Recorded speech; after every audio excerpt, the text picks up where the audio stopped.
Hello friends, good evening. आशा करता हूँ आप लोग सब ठीक होंगे। अभी भी बहुत सारे दोस्तों के फ़ोन आ रहे थे कि आप लोगों को फॉर्म भरने में बहुत ही दिक्कत का सामना करना पड़ रहा है। मैंने आपको पहले फर्स्ट पार्ट में बताया था कि रजिस्ट्रेशन कैसे करेंगे और रजिस्ट्रेशन करने के बाद में दूसरा पार्ट कैसे फॉर्म फिलअप होगा। तो ऐसे ही आप बीपीएससी क्रोम पे लिखिए और बीपीएससी लिखने के बाद में जस्ट यूज़र नेम अपना डालेंगे, पासवर्ड डालेंगे और पासवर्ड डालने के बाद कैप्चा डालिए, लॉगिन करिए, आपका साइट खुल जाएगा। और खुलने के बाद में हम देखेंगे कि इसमें आप यूज़र नेम जो कुछ भी आप लिख रहे हैं, उसके बाद में आप देखेंगे कि जो आपके डिटेल्स हैं वो आपके डिटेल्स सामने आ जाएंगे। फॉर एग्ज़ाम्पल आपका ऐसा खुलेगा। इसमें आप देख पाएंगे कि फिर एप्लीकेशन फॉर्म क्लियर आएगा उस टाइम में जब आप वहाँ पर फिलअप करेंगे। उसमें बेसिकली ये देखने को आपको मिलेगा कि नेम, जो एप्लीकेशन फॉर्म आप फिलअप करेंगे उसमें फिर से नेम लिखेंगे, पिता का नाम, ये सब सारे फील्ड होंगे आपके टोटल।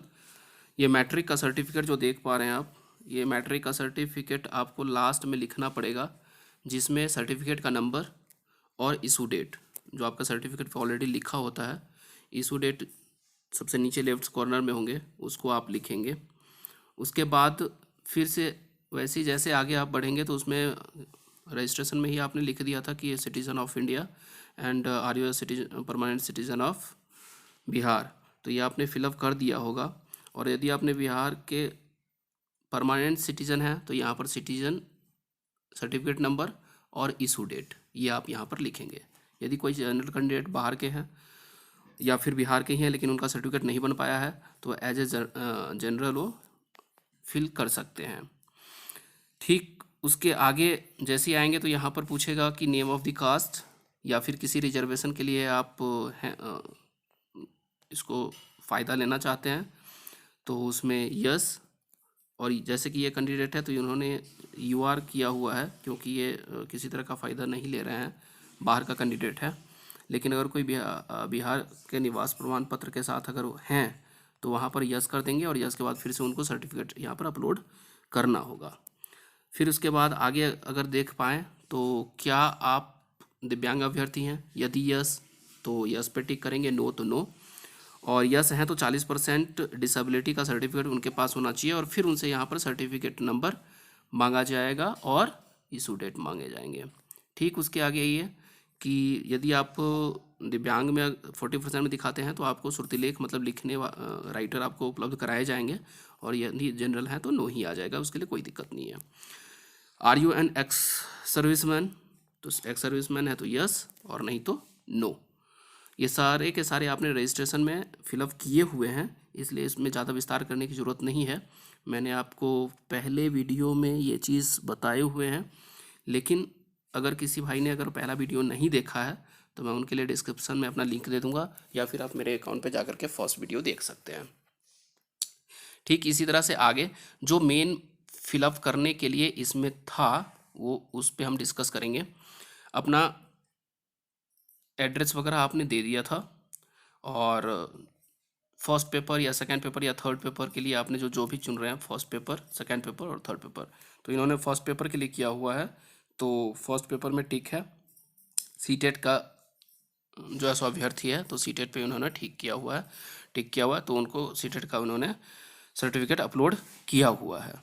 इस तरीके से नेक्स्ट अगर आते हैं तो सीटेट का यहाँ पर देख पाएंगे कि ये सीटेट पेपर 1, सीटेट का नंबर और इशू डेट इन्होंने यहाँ पर डाला हुआ है, ये जो मैंने हाइड कर दिया है।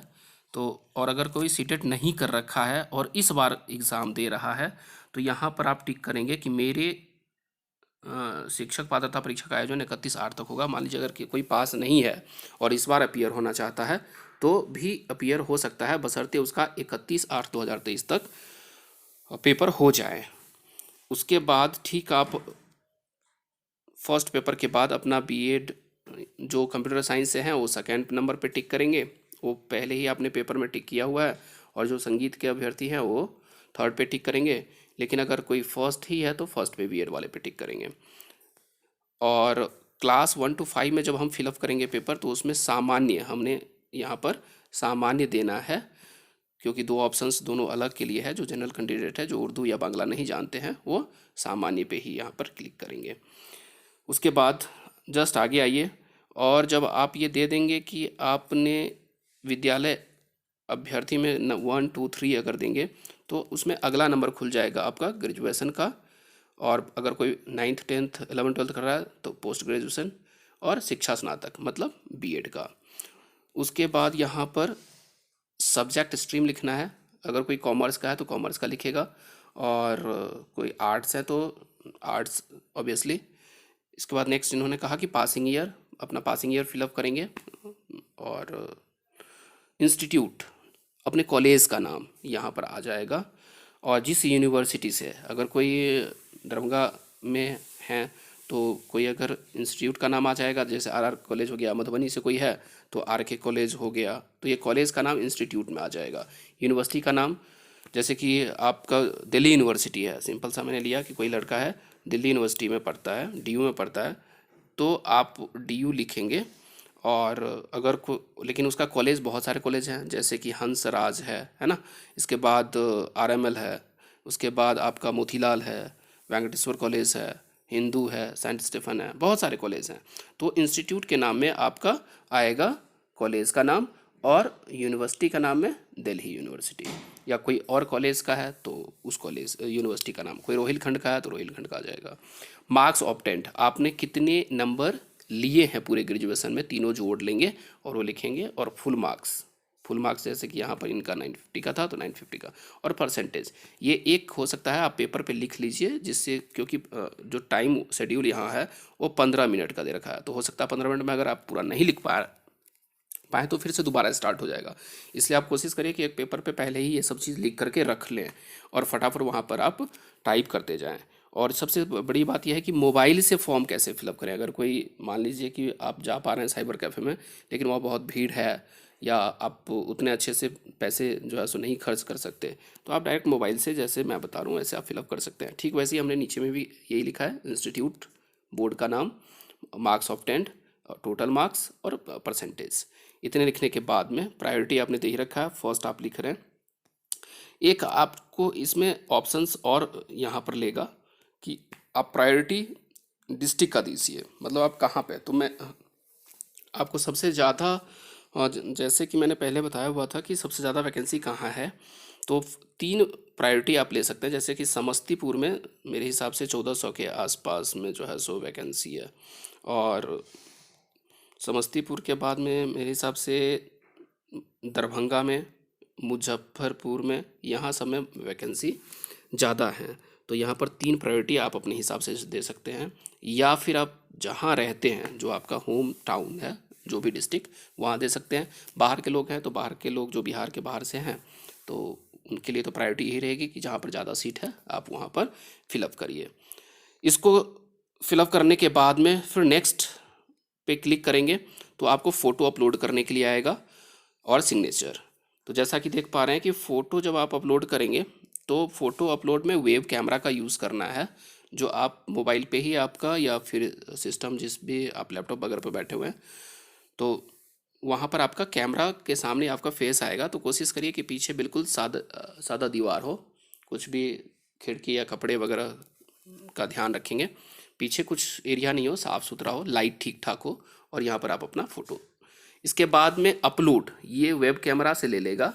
वेब कैमरा लेने के बाद में आपका फ़ोटो इंग्लिश में और हिंदी में, कोशिश करेंगे कि ये 15 KB से आपका कम होना चाहिए, 15 KB से कम होना चाहिए। और डायमेंशंस जो हैं इसके, वो 200 और 100 से कम होना चाहिए। ये चीज़ यहाँ पर हमें ध्यान रखना है। तो मैंने अपने एक वीडियो में बताया हुआ है कि PDF में कैसे कन्वर्ट करेंगे, डायमेंशंस वगैरह कैसे कम करेंगे, और यहाँ पर अपलोड करना है। सिंपल जो दूसरे फॉर्म में हम लोग अपलोड करते हैं, तो यहाँ पर आप अपलोड कर देंगे, सिंपल अपलोड हो जा रहा है। उसके बाद आपका आ जाएगा, क्लियर हो गया, और आप सबमिट बटन पे सबमिट क्लियर कर देंगे। तो सबमिट करने के बाद में आपका फ़ीस पेमेंट करने के लिए आएगा, और फीस पेमेंट करेंगे तो यहाँ पर आपने सबसे पहले सर्टिफाई क्लिक किया, और फीस पे आप डेबिट कार्ड, या फिर आप अपने जो है सो इंटरनेट बैंकिंग है तो इंटरनेट बैंकिंग से या फिर क्रेडिट कार्ड से, किसी से भी आप कर सकते हैं। और जो जैसा कि आप सबको पता है कि जनरल कैंडिडेट के लिए जो फीस है वो अलग है। जनरल कैंडिडेट को छोड़ करके एससी के लिए, एसटी के लिए और महिला अभ्यर्थी जो लेडीज़ हैं उनके लिए 200 रुपये का फीस है।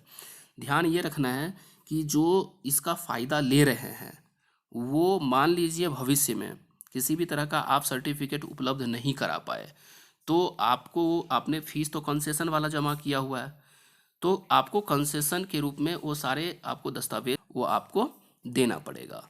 यदि नहीं दे पा रहे हैं सर्टिफिकेट तो फिर जिनके पास भी सर्टिफिकेट नहीं है वो यह कोशिश कर सकते हैं कि वो जनरल कैंडिडेट का फीस जमा कर दें। तो अगर किसी भी तरह का अगर आपके पास में सर्टिफिकेट नहीं भी हो, मान लीजिए उस टाइम में आप उपस्थित कर पाते हैं, जो आप जिस कैटेगरी का भी आप ले पा रहे हैं फ़ायदा रिजर्वेशन का, तो आपको एज ए जनरल ट्रीट कर लेगा। लेकिन यदि आपके पास में सर्टिफिकेट है तो आप कंसेशनल फीस के लिए जा सकते हैं। इस तरीके से आपका फॉर्म फिलअप लगभग ऑलमोस्ट हो जाए। फॉर्म फिलअप करने के बाद जब आप दोबारा रीओपन करेंगे तो देखेंगे कि यहाँ पर आपके ऐसा कुछ खुल जाएगा जब आप सबमिट कर देंगे फॉर्म तो, और वहाँ पर आप यहाँ पर देख पाएंगे कि जिस दिन रजिस्ट्रेशन किया उसका डेट ये है, उस दिन का रजिस्ट्रेशन का डेट ये दिखा रहा है, और एप्लीकेशन जिस दिन आपने सबमिट कर दिया उसका डेट ये दिखा रहा है। उसके बाद आप देख पाएंगे कि आपके सामने कुछ ऐसा आएगा, कैंडिडेट का नाम आपके सामने डिटेल हो जाएगा, कैंडिडेट का नाम, फादर्स नेम, मदर्स नेम, यदि विवाहित महिला तो husband's name, mobile number, email ID, ये सब कुछ आप रीचेक कर लीजिए जो भी आपने डिटेल डाला हुआ है, registration number, registration date, gender. Okay, अगर आप किसी तरह का कोई स्टेटस का नेचर का कोई फ़ायदा लेना चाहते हैं तो यहाँ पर आएगा, अदरवाइज़ नहीं आएगा। उसके बाद देखेंगे कि यहाँ पर लिखा हुआ है कि you have not completed your application process, please make payment. अब यहाँ पर हमने पेमेंट नहीं किया है इसलिए कह रहा है कि आपने अभी तक कंप्लीट नहीं किया है। लेकिन साथ में नीचे ये लिखा हुआ है कि किसी भी तरह का note, once I make payment I will not be able to change या एडिट माई एप्लीकेशन। तो इसलिए आप पहले श्योर हो जाएं कि जो आपने इन्फॉर्मेशन दिया हुआ है वह इन्फॉर्मेशन सही है, तभी आप पेमेंट के लिए जाइए। यदि आप पेमेंट के लिए चले गए और किसी भी तरह का उसमें कोई त्रुटि है, कोई जो ऐसा इन्फॉर्मेशन आपने गलती से कुछ और दे दिया है तो उसको आप एडिट नहीं कर पाएंगे। अभी तक का बिहार गवर्नमेंट का बीपीएससी का ये न्यूज़ है। उसके बाद हम आए तो नेक्स्ट नीचे देखिए इन्होंने लिखा हुआ है कि अपडेट एप्लीकेशन फॉर्म इन्फॉर्मेशन, अभी इसको सबमिट नहीं किया हुआ है तो इन्होंने क्या किया कि update your information 5 out of 5। इसका मतलब ये हुआ कि आपका 5 बार अटेम्प्ट दे रहे हो इन्फॉर्मेशन अपडेट करने के लिए, तो 5 बार में से 5 बार अभी बचा हुआ है। तो मैं यह कहना चाहूँगा कि आप एक बार ज़रूर इसको इन्फॉर्मेशन को चेक कर लीजिए पेमेंट करने से पहले कि आपका जो इन्फॉर्मेशन दिया हुआ है वो ठीक है, उसके बाद आप पेमेंट के लिए जाएं। इस तरीके से आपके पास में वहाँ पर एक ये देंगे जिसका फ़ायदा आप ले सकते हैं। जब आपका फॉर्म सबमिट हो गया और पैसे भी सबमिट हो गए तब आपके पास में ऐसा आएगा। अब यहाँ पर देखिए लिखा हुआ ये कि you have completed your application process and you can download your field application form print application, यहाँ पर लिखा हुआ है कि आप यहाँ पर एप्लीकेशन प्रिंट कर सकते हैं।